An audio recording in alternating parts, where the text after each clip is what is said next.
Assalamualaikum warahmatullahi wabarakatuh. Waalaikumsalam warahmatullahi wabarakatuh. Jamaah. Yeay. Oh jamaah. Yeay. Alhamdulillah. Alhamdulillahirrabbilalamin. Allahumma sholli ala sayyidina Muhammad wa ala ali sayyidina Muhammad. Selamat pagi. Masya Allah. Pagi hari yang indah ini kita kembali bertemu di Islam itu Indah. Dan tentunya kita akan membahas tema-tema yang sangat menarik dan relate kepada hidup kita, Masya Allah. Dan hari ini juga sudah hadir nih jamaah-jamaah yang luar biasa. Bajunya hitam-hitam dengan kerudung yang seragam juga. Ibu-ibu sehat ya Bu? Waduh, Masya Allah. Ada Bapak satu Pak di belakang sana. Assalamualaikum Ibu. Assalamualaikum, waalaikumsalam. Ada apa ini kok tiba-tiba maju ke depan? Ibu sini. Ada apa Bu? Ada yang mau disampaikan? Ada Sini Ibu, di sini. Ah, boleh. Ada apa Ibu? Kok tiba-tiba maju? mau tanya kenapa ya masalah saya begini banget. Oh, mau tanya kenapa masalah saya begini banget? Bu, namanya orang hidup Bu. Punya masalah itu pasti ada. Punya masalah. Punya masalah. Punya masalah. Punya masalah. Selamat Anda punya masalah.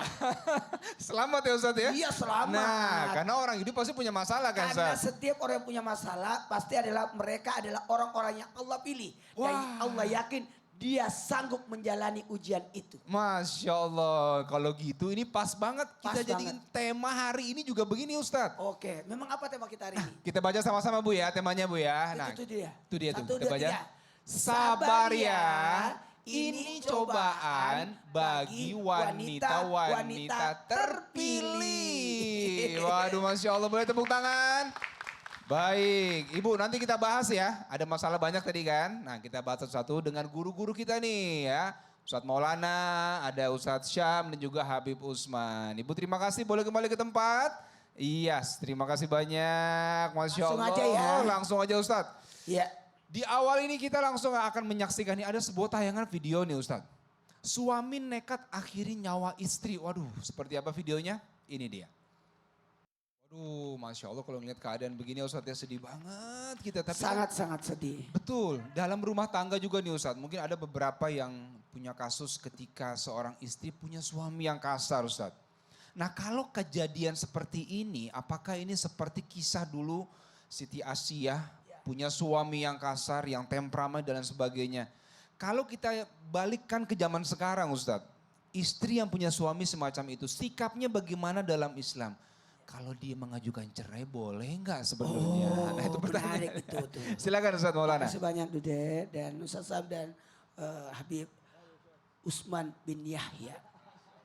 Jemaah! Oh jemaah! Alhamdulillahirrabbilalamin. Allahumma salli ala sayyidina Muhammad wa ala sayyidina Muhammad. Yang namanya manusia diberikan ujian. Dan ketahuilah ketika ada wanita sabar menghadapi suami yang dalam artian zalim, maka seorang istri mendapatkan pahala sebagaimana kesabaran Ratu Asia. Begitu pula sebaliknya, jikalau ada laki-laki yang sabar menghadapi istrinya, maka diberikan pahala kesabaran seperti kesabaran Nabi Ayub alaihissalam. Kenapa yang disebutkan adalah Ratu Asia? Karena Ratu Asia, maaf saya pinjam kata-kata ini. Sejahat-jahatnya, sejahat-jahatnya suaminya Ratu Asia tidak pernah minta cerai.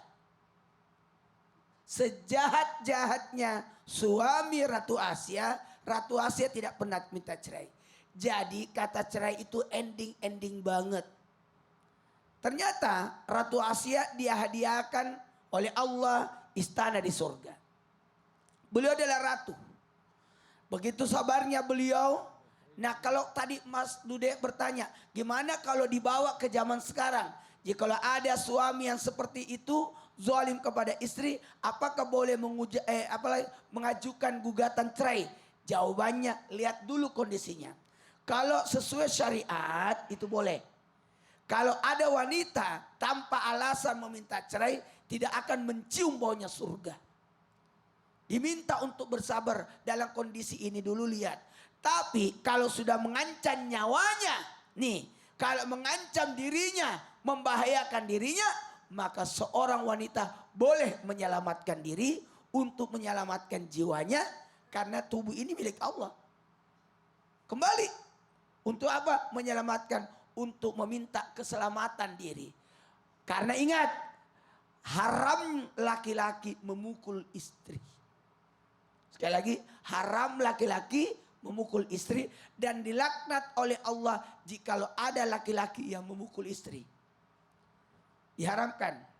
Mohon maaf tanpa menggurui, hanya mengingatkan kepada kita semua karena kita ini tidak lepas dari kesalahan hilaf dan lupanya ini, hati-hati.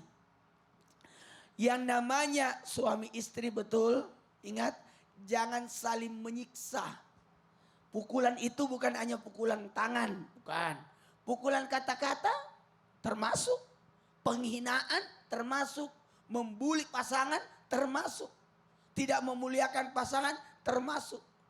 Nah, sebaiknya kita jaga rumah tangganya supaya jadi baik, dan ketahuilah Ratu Asia adalah salah satu dari 4 wanita pemimpin di surga. Masya Allah, jadi tidak boleh laki-laki memukul. Ya, Ustaz, Tidak ya? boleh memukul. Itu di garis bawah ya. Masya Karena Allah. laki-laki tugasnya melindungi. Melindungi. Bukan menyiksa. Masya Allah. Boleh tepuk tangan buat Ustadz Maulana.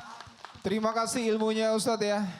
Jadi kisah dari Ratu Asia nih kata Ustadz Maulana bisa jadi teladan ya Bu ya. Untuk bagaimana seorang perempuan bersabar menghadapi kondisi suami dan lain sebagainya. Masya Allah. Kita lanjutkan, kita akan bertanya langsung kepada Ustadz Syam. Siap. Ustadz Syam. Yeah. Ini ada situasi dan kondisi nih Ustadz. Perempuan yang belum mendapatkan pasangan. Nah, menantikan ya Allah, kapan jodoh saya datang ya Allah. Oh, subhanallah. Nah, kalau kesabaran ini kemudian dijalani, apakah sama dengan bisa mendapatkan kemuliaan seperti Siti Khadijah Ya. yang mendapatkan pasangan di usia 40 tahun. Tapi kalau kita relatekan ke zaman sekarang, bagaimana menyikapi yang terbaiknya Ustadz? Silakan Ustadz Syam. Terima kasih Mas Dude, Tabegul Kusat Maulana, Habib Uthman, para alim ulama yang dimuliakan Allah Subhanahu wa taala. Ada seorang wanita mulia, bahkan wanita ini adalah wanita yang pertama beriman. Orang yang ketika semua orang belum ada yang mengimani baginda Nabi SAW, perempuan ini menjadi mulia karena keimanannya. Siapa dia? Ibunda Khadijah radhiyallahu anha wa ardhaha, salah satu pemimpin wanita nanti di surganya Allah Subhanahu wa taala. Semoga para wanita bisa mencontohnya.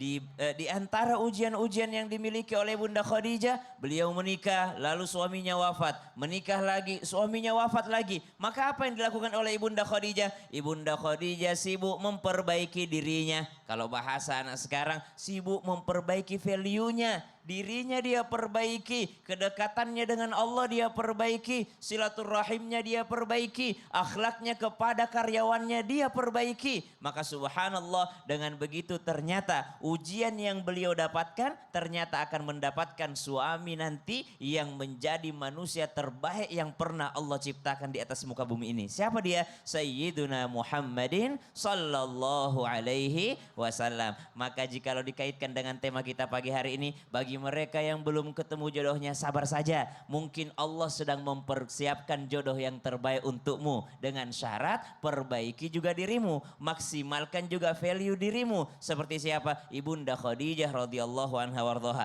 Apa sih keutamaan Ibunda Khadijah ini biar bisa diikutin? 1, beliau menjaga kehormatannya. Beliau menjaga nama baiknya. 2, Ibunda Khadijah punya ayah namanya Khuwailid. Khadijah bintu Khuwailid. Apa hobinya Khuwailid? Hobinya sedekah. Maka Ibunda Khadijah adalah salah satu perempuan yang paling banyak sedekahnya, bahkan sebelum mengenal Rasulullah SAW. Setelah mengenal Rasulullah SAW, menjadi orang yang paling banyak lagi sedekahnya, sehingga dikatakan dahulu kaya raya, tapi habis hartanya dipakai berdakwah di jalan Allah Subhanahu wa taala. Suamiku, kata Ibunda Khadijah, kalaupun nanti aku sudah wafat, lalu tiada lagi hartaku untuk kau pakai berdakwah, lalu engkau butuh jembatan, maka kau galilah kuburanku. barangkali tulang belulangku laku dijual, maka itu kau gunakan untuk berdakwah. Lihat bagaimana orang ini menjadi ahli sedekah sehingga Allah bukan memberikan langsung jodoh, tapi ditunda untuk apa? Untuk dikasih yang terbaik. Masya Allah, ditunda untuk mendapatkan yang terbaik. Betul, tapi bukan menyerah, dia sibuk memperbaiki dirinya. Memperbaiki diri. Dan value tadi Ustadz ya. Betul, Masya nilainya dia Allah, tingkatkan. nilainya. Siap. Baik, tepuk tangan buat Ustadz Sama-sama. Syam. Terima kasih banyak Ustadz Syam ya, Masya Allah. Memperbaiki diri, memperbaiki value, banyak bersedekah Masya Allah. Semoga apapun yang kita inginkan Allah ijabah. Yang belum mendapatkan pasangan, Allah berikan pasangan yang terbaik. Amin ya Rabbal Alamin. Langsung kita akan bertanya ke Habib Usman. Nah, tapi sebelumnya kita akan menyaksikan dulu nih Beb. Ada sebuah tayangan video tentang saat suami istri harus berpisah jarak. Ini dia. Perpisahan, ini hal yang sebenarnya nggak bisa dihindari ya Beb. Apalagi kalau memang ada tugas, beda kota, beda negara bahkan. Ini kalau perempuan yang bersabar dalam kondisi itu Beb, berjauhan dengan suami. Apakah ini juga sama mendapatkan kemuliaan seperti pada saat Nabi Ibrahim dengan istrinya berpisah juga jauh. Nah ini kalau kita relatekan dengan kehidupan sekarang, bagaimana istri bisa nggak suuzon, nggak curigaan. Nah ini PR-nya nih Beb, kita mau tanya. Silakan Habib. Ya khair, Mas Dude, Ustadz Maulana, Ustadz Syam. Bismillahirrahmanirrahim. Assalamualaikum warahmatullahi wabarakatuh. Waalaikumsalam warahmatullahi wabarakatuh.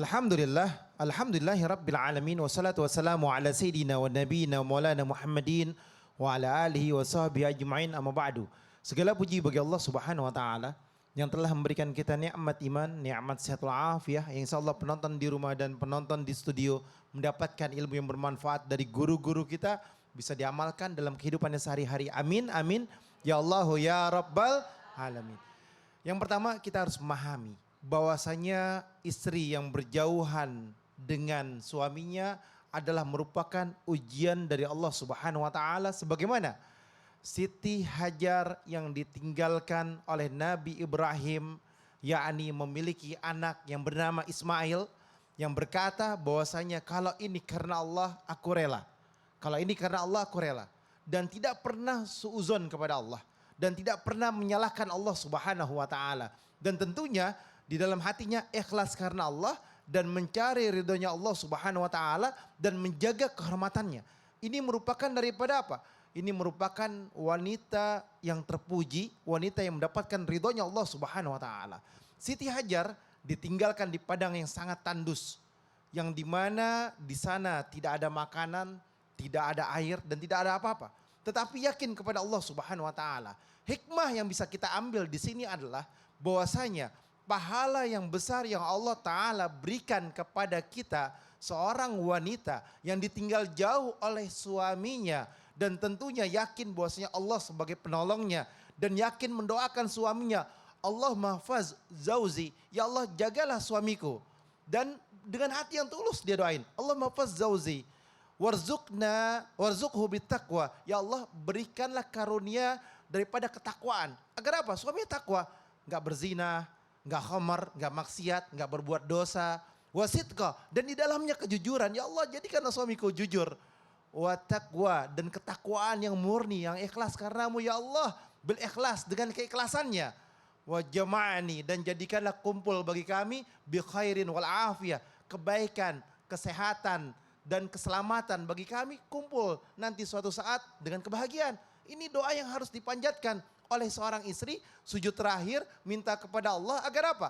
Agar suaminya mendapatkan ridhonya Allah Subhanahu wa taala dan tentunya dia mendapatkan pahala sebagaimana Siti Hajar yang ditinggalkan oleh Nabi Ibrahim. Dan kita berharap kepada Allah Subhanahu wa taala, janganlah kalian wahai wanita curigaan, cemburuan, husnuzon dan yakin serahkan diri kepada Allah. Sungguhnya kita makhluk Allah, ciptaannya Allah, hanya berharap dan meminta kepada Allah Subhanahu wa taala dan mencari ridhonya Allah untuk apa? Untuk kebahagiaan, sakinah, mawaddah, warahmah. Amin ya rabbal Alamin. Masya Allah, jadi sabar, Sabar. jangan Nggak suuzon. boleh suzon. Dan berdoa terus ya Bebe. Selalu berdoa untuk suaminya dan dirinya. Masya Allah. Baik, tepuk tangan boleh buat Ya, Habib Usman. Masya Allah, terima kasih Habib buat ilmunya. Wah, pagi-pagi kita udah dapat ilmu-ilmu baru nih, Masya Allah. Mudah-mudahan bisa langsung diterapkan. Loh, ada apa lagi nih? Lala. Ibu, Sebentar, pakai mic dulu Ibu, ada apa ini? Ada apa sih Bu? Ada oleh-oleh Ada oleh-oleh. buat Pak Ustadz sama Pak Dude. Waduh, Iya. saya dapat juga Bu, Masya Allah. Apa ini Bu? Satu dibagi-bagi nih. Janganlah repot-repot Bu. Karena sini ada campers dan semuanya. Oh, Itu semuanya pada bagi, itu Ustaz? tuh pada mau juga. Masa buat saja. Tapi jangan repot-repot kalau ke sini. Yang ada datang aja udah bagus ya. Bu masih mau dapat ilmu lagi. Mau. Jadi kita bahas lagi ya. setelah saat ini. Baik, ya sabar ya Bu ya. Nah ini perempuan-perempuan pilihan harus banyak bersabar. Kita akan lanjutkan tema kita sesaat lagi ya. Jamaah, oh jamaah, alhamdulillah.